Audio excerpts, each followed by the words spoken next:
सन्माननीय सदस्य प्रवीण दरेकरांनी अतिशय महत्त्वाचा विषय या ठिकाणी मांडलेला आहे। आपलं जे कोकण रेल्वे त्या काळामध्ये महामंडळ म्हणून तयार झालं, 4 राज्य एकत्रित येऊन हे महामंडळ तयार झालं।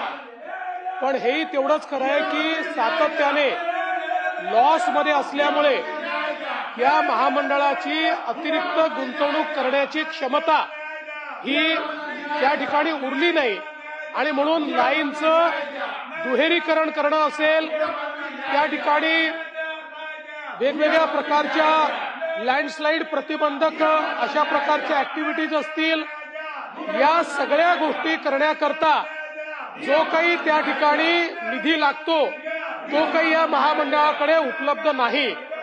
आणि म्हणूनच मध्यंतरीच्या काळामध्ये या संदर्भात अनेक बैठका झाल्या। त्या बैठकांमध्ये केंद्र सरकारने केंद्रीय रेल्वे मंत्र्यांनी हा प्रस्ताव मांडला की अशा प्रकारे जर या महामंडळाचं रेल्वेमध्ये विलीनीकरण केलं तर रेल्वे विभाग त्याच्यामध्ये मोठ्या प्रमाणात इन्व्हेस्टमेंट करू शकेल। आपल्या सोबतची जी उरलेली 3 राज्य आहेत, केरळ आहे, कर्नाटक आहे आणि गोवा आहे, या तिन्ही राज्यांनी याकरता संमती दिलेली आहे। आम्ही त्यांना ही विनंती केली होती की ही संमती आम्ही देखील द्यायला तयार आहोत, केवळ त्याचं नाव कोकण रेल्वे हेच राहिलं पाहिजे, त्यालाही केंद्रीय मंत्र्यांनी मान्यता दिलेली आहे।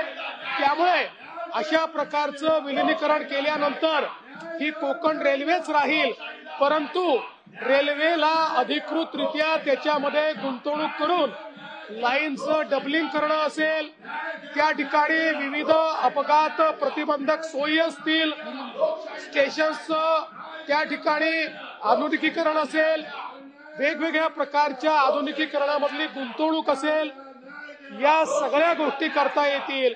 आणि म्हणून या सगळ्या गोष्टीचा विचार करता इतर 3 राज्यांसोबत महाराष्ट्रानेही हा निर्णय घेतलेला आहे की या संदर्भातला होकार महाराष्ट्र केंद्र सरकारला कळवणार आहे आणि त्या संदर्भातली पुढची कारवाई केली जाईल। हर्निया मूळव्याध, पित्ताचे विकार, पित्ताशयाचे खडे, हायटिस हर्निया या प्रकारच्या आजाराने त्रस्त असाल आणि दुर्बिणीद्वारे शस्त्रक्रिया करून घ्यायची असेल तर हडपसरच्या सुप्रसिद्ध डॉक्टर म्हस्के हॉस्पिटलमध्ये त्वरित संपर्क साधा आणि विश्वासार्ह उपचार अनुभवा।